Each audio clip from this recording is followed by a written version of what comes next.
Salut à tous, on se retrouve aujourd'hui pour parler du FC Barcelone en ce samedi 9 septembre et on commence tout d'abord avec les joueurs du Barça actuellement en sélection et on commence tout d'abord avec le Brésilien Rafinha qui a commencé titulaire lors du match la nuit dernière entre le Brésil et la Bolivie. Le Brésil s'est imposé 5-1 contre la Bolivie, Rafinha a joué et Rafinha était bon et même décisif. Donc tout d'abord là Rafinha son maillot avec son numéro 7 et Rafinha donc tout d'abord il a joué le match entier, pas mal, n'oubliez pas qu'il ne devait même pas être convoqué pour ce rassemblement brésilien. Il remplace en gros Vini Junior qui était blessé. Donc du coup il a joué le match entier, un but et une passe D pour Rafinha avec le Brésil. Donc décisif sur 2 des 5 buts inscrits par son équipe. Donc félicitations à Rafinha. On va parler cette fois-ci de la sélection espagnole où il y a pas mal bien sûr de joueurs du Barça qui évoluent en Espagne. Donc dans le 11 titulaire hier lors du match contre la Géorgie où l'Espagne s'est imposée 7-1.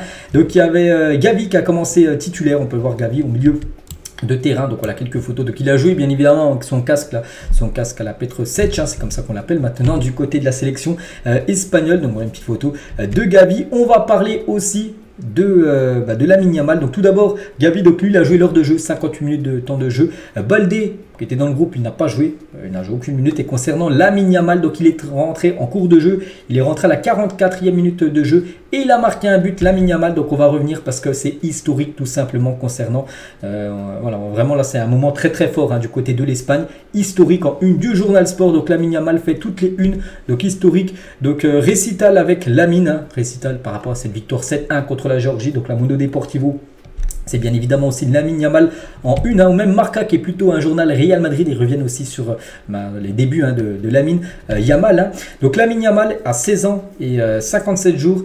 Donc il devient tout simplement le plus jeune joueur de l'histoire à évoluer avec l'équipe A espagnole. C'est bien évidemment un record pour Lamine Yamal. Donc il est entré en jeu à la 44e minute de jeu et buteur. Donc il devient plus jeune joueur et aussi le plus jeune buteur de l'histoire de l'Espagne, Lamine Yamal.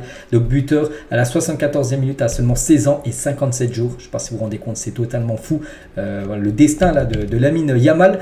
Donc voilà, un record et un record je pense qui va être très compliqué à battre dans les années futures. Parce qu'à 16 ans et 57 jours déjà jouer et être buteur dans une sélection. Bon, peut-être ça arrivera un jour, peut-être, on ne sait pas, mais voilà, ce sera très compliqué à battre, bien sûr, ce record.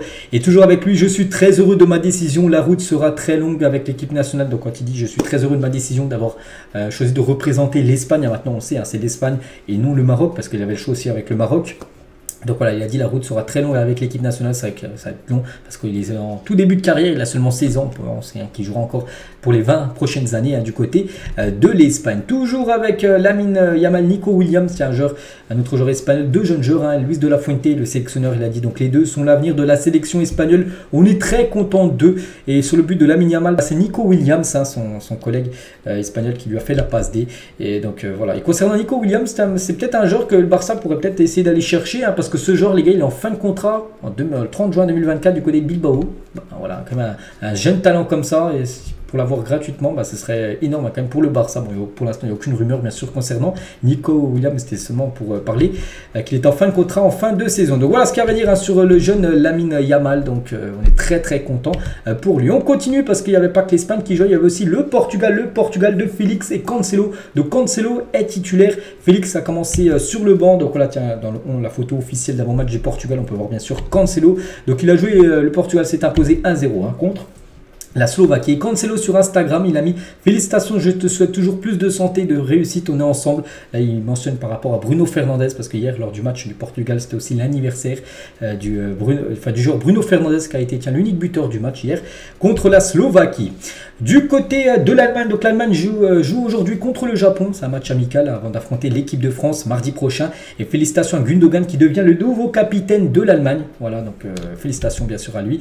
Et Gundogan à propos de son transfert à Barcelone, parce qu'il était en interview ou en conférence de presse, il a dit « Je me suis très bien installé, j'ai eu beaucoup de conversations avec Xavi avant et il est l'une des raisons pour lesquelles je suis là maintenant, tout simplement. » C'est vrai qu'il avait déjà eu un contact téléphonique avec Xavi avant d'officialiser bien sûr son arrivée du côté du Barça et voilà, donc après ils sont très bien parlé au téléphone et c'est pour ça après que ça l'a convaincu de signer gratuitement du côté du club. N'oubliez pas qu'il touche moins d'argent au Barça que ce qui touchait du côté de City.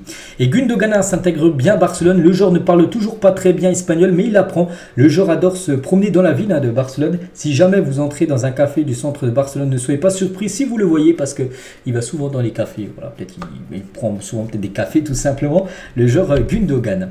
On va parler de Jules Koundé. Donc Koundé n'a pas joué hier, il a plutôt joué avant-hier. Je dis avec la victoire des Français 2-0, mais hier il était aperçu dans le vestiaire de l'équipe de France de rugby pour les féliciter après la victoire face au All Black, parce qu'hier il y avait le match d'ouverture de la Coupe du Monde de rugby et la France s'est imposée, tant mieux. Et Jules Koundé était présent, il a suivi ce match, il était présent aussi dans le vestiaire pour les féliciter le 11, enfin plutôt le 15, parce que ça se joue à 15 français. On continue, on revient nous sur Barcelone, donc le Barça, donc là ce week-end pas de match vu que c'est la trêve internationale. N'oubliez pas que le Barça revient dès semaine prochaine, avec la réception du Betis, ensuite réception de Antwerp et ensuite réception du Celta Vigo. 3 prochains matchs, les 3 seront à domicile. Le club a entamé les préparatifs pour renouveler le contrat de Frenkie de Jong avec une réduction de salaire.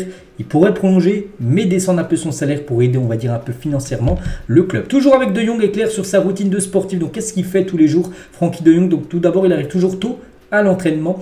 Il ne mange pas souvent de sucreries, parce que bon, c'est pas très bon, c'est les bonbons, tout ça, même des, je sais pas, des Mars, tout ça, des barres chocolatées. En footballeur professionnel, c'est pas très bon. Il suit strictement les directives nutritionnelles fixées par le club. Il dort toujours beaucoup. C'est important. Il n'est pas intéressé par la vie nocturne. Il sort très rarement en boîte de nuit. Ses blessures sont peu nombreuses et s'entend bien avec tout le monde. Donc voilà quelques infos concernant Frenkie de Jong. Et toujours avec lui, donc les mots de Pedri. Là, c'est Pedri à Frenkie de Jong après qu'il avait été choisi comme capitaine avec Araujo. Il a dit, c'est Pedri qui a dit ça. Tu le mérites plus que quiconque. Je suis ici depuis plusieurs années et vous avez toujours montré l'image qu'un capitaine devrait donner. Voilà, très beau message bien sûr de Pedri par rapport à Frenkie de Jong. On va parler de l'ancien capitaine Sergio Busquets qui a quitté le club, on sait. Et Busquets, on peut voir qu'il a signé un brassard de capitaine qu'il a eu pendant de nombreuses années. Et voilà, maintenant c'est dans une... comment dire, un cadre. On peut voir le brassard de capitaine de Busquets avec la signature de Busquets et une photo de Busquets avec un trophée remporté. L'été, l'été là, donc City a demandé à signer Baldé dans le cadre d'un accord ou d'un échange, mais Barcelone a refusé immédiatement. Voilà, parce que le Barça, bien sûr, compte sur Baldé. City le voulait, mais c'était hors de question, bien sûr, pour le FC Barcelone de lâcher sa pépite. Après avoir quitté le Barça, Jordi Cruyff a reçu une offre de Tottenham pour occuper un poste administratif, mais il a refusé car il veut entraîner à nouveau. Il veut pas être dans un staff, tout ça. Lui veut être l'entraîneur numéro 1 d'une équipe, tout simplement. Jordi Cruyff, c'est pour ça qu'il a quitté ce rôle qu'il avait du côté du Barça. Donc on pense qu'il pourrait avoir une équipe professionnelle là très prochainement et être surtout l'entraîneur numéro 1. Les joueurs les plus utilisés par Xavi, donc c'est depuis qu'il est arrivé, Xavi depuis, ça fait quasiment 2 ans comme qu'il est là. Donc Ter Stegen est le joueur qu'il a le plus utilisé. Bon, c'est le gardien, 88 matchs il a utilisé. Gavi 86 matchs, c'est énorme. De Jong 81, Busquets 77 et Ferran Torres 74 matchs. Après, même s'il a joué 2 minutes, ça compte en termes d'un match joué. Donc voilà les joueurs qu'il a le plus utilisé. Xavi. Jérôme devra payer 300, je sais pas, c'est 300 euros, 300 000 euros, parce que c'est pas du tout la même somme. Je pense que ça doit être 300 euros. S'ils veulent qu'Eric et Pablo Torre jouent contre le Barça. D'autre part, Félix pourra jouer contre l'Atlético Madrid, parce que vous savez que des joueurs, des fois, quand ils sont prêtés à d'autres clubs, des fois, il y a des clauses que les joueurs prêtés ne peuvent pas jouer contre leur club. Ils appartiennent concernant ces deux-là. En gros, si Jérôme les jeux, je crois que ça va être 300 euros. Ils devront débourser 300 euros. Bon, je pense que c'est pas un problème pour Jérôme, 300 euros. Donc, concernant Félix, il pourra jouer contre l'Atlético Madrid cette saison. Le jeune Lamine Yamal, qu'on a parlé tout à l'heure, mais là, si on parle dans les catégories jeunes, il a inscrit quand même 357 buts en 249 matchs avec les jeunes du Barça. Après, bon, il y a des fois des énormes différences de niveau, mais bon, il s'est régalé. Des fois, il mettait des 5-6 buts par match, le jeune Lamine Yamal. Gabriel Moscardo, jeune crack brésilien de 17 ans, est sur la liste de Barcelone. Il les suit déjà sur Instagram. Voilà, concernant ce joueur que je ne connais pas du tout, à non surveiller Moscardo. Deco est extrêmement attiré par le pivot brésilien, mais les exigences de son club rendent la transaction difficile. Donc, il évolue, je ne sais même pas c'est quelle équipe où il évolue, mais voilà, le Barça, il garde un œil, parce qu'il a seulement 17 ans, garde un œil concernant ce joueur Moscardo. Xavi devrait aligner Félix en attaque en tant qu'ailier droit lors des prochains matchs. Il a été sur le banc lors du dernier match, mais voilà, il devrait être utilisé, bien sûr, Félix, il pourrait être utilisé en tant qu'ailier droit lors des prochaines rencontres. Et on finit, les gars, avec une petite info pour ceux qui veulent avoir un bout de pelouse du Camp Nou chez eux. Donc le Barça a ouvert un magasin à côté du Camp Nou pour vendre l'herbe du Camp Nou notariée et originale, donc la vraie herbe, parce qu'on n'oublie pas que le stade est en rénovation, donc ils ont enlevé toute l'herbe. En gros, au lieu de jeter l'herbe bêtement. Donc ils ont pris toute l'herbe et ils ont divisé toutes les parties de l'herbe en petits là pour mettre au milieu d'un stade. Et en gros, on peut acheter cette herbe, hein, donc ça se vend très bien et parfois c'est même plus complet. Des fois, c'est même rupture de stock. Hein. Les prix varient de 20 € à 420 €. Peut-être 420 €, c'est peut-être un plus gros stade, un peu plus d'herbe. Et voilà, 20 € minimum, peut-être 20 €, c'est peut-être ça ce qu'on voit là. Donc ça se vend très très bien. Et voilà, pourquoi pas, parce que ça ramène bien évidemment de l'argent en plus au club. Autant vendre l'herbe, hein, et surtout que ça se vend bien que la jeter bêtement. Donc voilà ce qu'il y a à dire aujourd'hui hein, sur le FC Barcelone. J'espère que ça vous a plu. On se retrouve demain dimanche pour le prochain numéro. Je vous souhaite un bon samedi et à demain.